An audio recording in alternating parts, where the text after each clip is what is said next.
Assalamualaikum warahmatullahi wabarakatuh. Alhamdulillahi rabbil alamin. Alhamdulillahilladzi farada alaina siyam fi syahri Ramadan. Alhamdulillahilladzi anzala ilaina al-Qur'an hudan linnasi wa bayyinatin minal huda wal furqan. Ashhadu an la ilaha illallah wa ashhadu anna Muhammadan abduhu wa rasuluhu la nabiyya ba'dah. Allahumma salli wa sallim ala habibina wa syafi'ina wa qurrati a'yunina sayyidina Muhammadin sallallahu alaihi wasallam. Wa ba'du ayyuhal hadirun rahmatullah alaikum. Bersyukur kehadirat Allah Ta'ala bahwa di tahun ini Allah izinkan kita bertemu dengan bulan mulia, bulan Ramadan. Kaum muslimin rahmatullah alaikum. Nabi Shallallahu Alaihi Wasallam pernah menyatakan, ashabi kan nujum, sahabat-sahabatku itu bagaikan bintang gemintang di langit. Iqtadaitum ihtadaitum. Mana saja dari sahabatku itu kalian tauladani, maka kalian akan memperoleh petunjuk. Pada kesempatan yang berbahagia ini, izinkan ulun menyampaikan kisah teladan dari seorang sahabat Nabi Shallallahu Alaihi Wasallam. Dia adalah satu dari 10 sahabat yang mendapat bisyarah dari Rasulullah bahwa dia adalah ahlul jannah. Dia satu-satunya sahabat Nabi yang mendapat kemuliaan dan keutamaan dengan gelar Dzun-Nurain, yang memiliki 2 cahaya. Karena Rasul menikahkannya dengan 2 putrinya, yakni Ruqayyah dan Ummu Kulthum. Dia sahabat Nabi yang dibaiat dan menjadi khalifah ketiga. Siapakah dia, hadirin? Betul, dia adalah Sayyiduna Utsman ibnul Affan radhiyallahu an.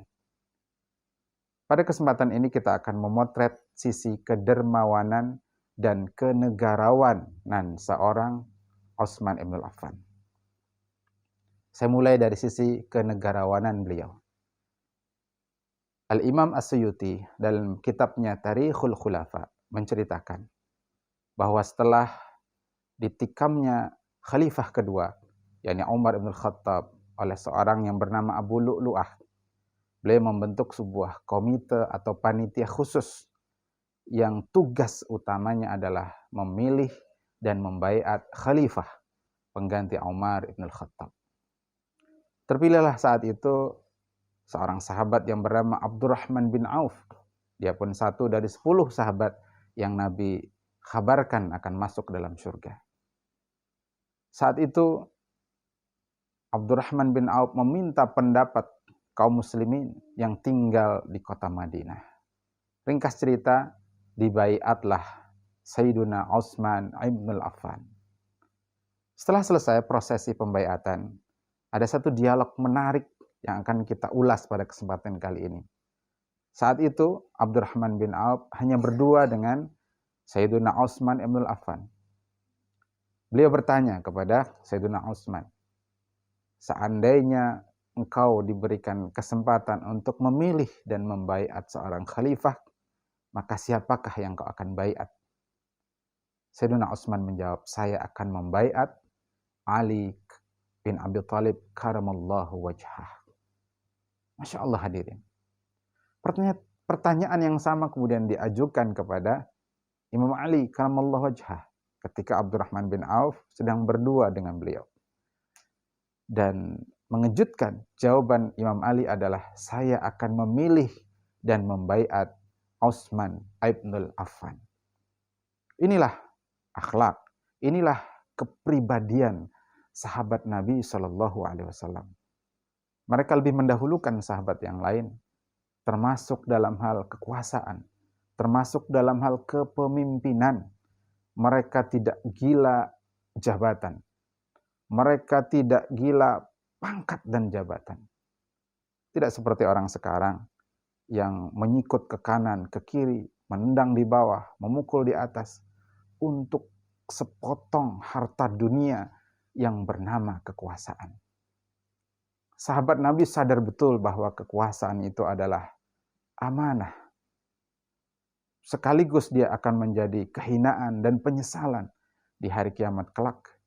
Kecuali bagi orang-orang yang memperoleh kekuasaan itu dengan jalan yang benar.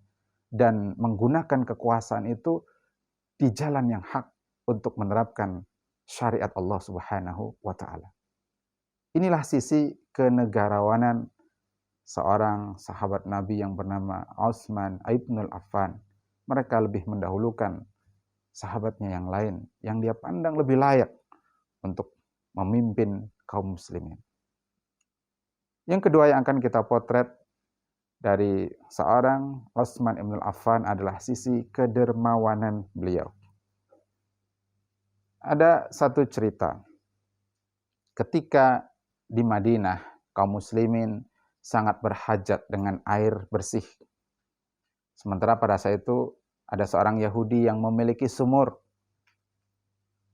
Kaum muslimin sangat berhajat dengan sumur tersebut. Maka Nabi Shallallahu Alaihi Wasallam dalam hadis riwayat Imam Bukhari menyatakan, "Mayyahfir bi'ra rumah, falahul jannah." Siapa yang membeli atau menggali bi'rur rumah, sumur rumah, jadi namanya sumur rumah, maka baginya adalah surga. Ternyata Sayyidina Utsman ibn Affan, orang yang pertama tampil ke depan, mengorbankan hartanya untuk membeli sumur tersebut dan kemudian mewakafkannya kepada kaum muslimin. Jadilah kaum muslimin hari itu menikmati air dari sumur tersebut, hingga orang Yahudi tersebut tidak lagi memperoleh pendapatan dari sumur tersebut dan menjual separuh sisanya dari sumur tersebut kepada Sayyidina Utsman ibn Affan. Dan kembali beliau mewakafkan air dan sumur tersebut untuk kaum muslimin. Hadirin yang kami muliakan, tidak hanya membeli sumur, ternyata beliau juga membeli sebuah sepetak tanah di samping sumur tersebut. Di tanah tersebut kemudian ditanami kurma, berbuah. Kemudian hingga sekarang kurma tersebut terus ditanam, diremajakan, dan hasilnya masih dipetik hingga sekarang. Hingga akhirnya dibuatlah akta tanah atas nama sahabat Nabi yang mulia Utsman ibn Affan. Dibuat juga rekening khusus karena asetnya sudah mencapai 2,5 triliun hingga hari ini. Maka dialah satu-satunya sahabat Nabi yang memiliki akta tanah di Madinah, yang memiliki rekening dengan nilai triliunan rupiah tadi. Kemudian yang kedua, ada kisah kedermawanan Sayyidina Utsman ibn Affan ketika Rasul Shallallahu Alaihi Wasallam menginstruksikan kepada sahabatnya, memerintahkan sahabatnya untuk berangkat berjihad dalam satu peperangan yang disebut dengan Perang Tabuk. Pasukan yang berangkat dalam Perang Tabuk ini disebut Jaisul Usrah. Jais maknanya adalah pasukan. Usrah artinya kesulitan. Kenapa disebut Usrah atau Jaisul Usrah? Karena memang yang berangkat kala itu mengalami beragam kesulitan. Saat itu Madinah sedang mengalami musim kemarau. Panas yang sangat panas. Sehingga itu menjadi tantangan tersendiri untuk berangkat berjihad.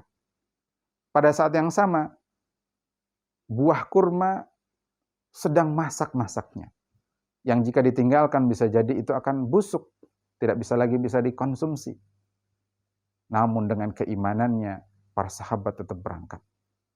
Inilah satu-satunya peperangan yang Rasul Shallallahu Alaihi Wasallam jelaskan rute perjalanannya. Karena saking beratnya tantangan saya itu. Ini juga peperangan yang dipimpin langsung oleh Rasul Shallallahu Alaihi Wasallam dengan jumlah pasukan mencapai 30.000 pasukan. Dan ketika itu Rasul Shallallahu Alaihi Wasallam memotivasi para sahabatnya untuk berinfak fisabilillah. Maka Sayyidina Utsman ibn Affan juga pioner dalam hal ini. Beliau mengatakan, "Alayya mi'atu ba'irin bi ahlasiha wa aqtabiha." Kata Sayyidina Utsman, saya akan menyumbang 100 ekor unta lengkap dengan pelananya. Rupanya setelah dihitung oleh Nabi sallallahu alaihi wasallam, dikumpulkan infak para sahabat yang lain belum cukup. Maka beliau kembali memotivasi sahabat-sahabatnya yang lain. Kembali Sayyidina Utsman mengatakan, dengan ungkapan yang kurang lebih sama, alayya mi'atu ba'irin bi ahlasiha wa aktabiha. Saya akan menyumbangkan 100 ekor unta beserta pelananya lengkap. 3 kali Rasulullah Shallallahu Alaihi Wasallam menyerukan kaum muslimin untuk berinfak fisabilillah. 3 kali pula Utsman ibn Affan menjawab dengan jawaban yang sama. Alayya mi'atu ba'ir. Kaum muslimin rahimakumullah. Berapakah harga 1 ekor unta? Setelah saya googling, saya peroleh ternyata harga unta itu saat ini berkisar antara 30 juta sampai 40 juta. Jika kita ambil harga terendah yakni 30 juta, kita kali 100 sama dengan 3 miliar. Dikali 3 sama dengan 9 miliar. Dalam kitab Tarikhul Khulafa disebutkan juga oleh Imam As-Suyuti, tidak hanya 300 ekor unta. Ternyata Sayyiduna Utsman ibn Affan, beliau juga menyumbangkan 1000 dinar. 1 dinar sama dengan 4,25 gram emas. Artinya 1000 dinar setara dengan 4.250 gram. Kalau kita asumsikan 1 gram emas adalah 1 juta rupiah, berarti sama dengan 4.250 juta rupiah. Jika angka ini kita tambahkan dengan 9 miliar tadi, berarti total menjadi 13 miliar 250 juta rupiah. Inilah nilai investasi akhirat yang ditanam oleh seorang sahabat yang mulia, Sayyiduna Utsman ibn Affan. Karena itulah Rasul Shallallahu Alaihi Wasallam menyatakan, ma dharra Utsmana ma amila ba'dal yaum. Tidak ada yang akan membahayakan dunia dan akhiratnya Utsman ibn Affan disebabkan apa yang dia lakukan setelah hari ini.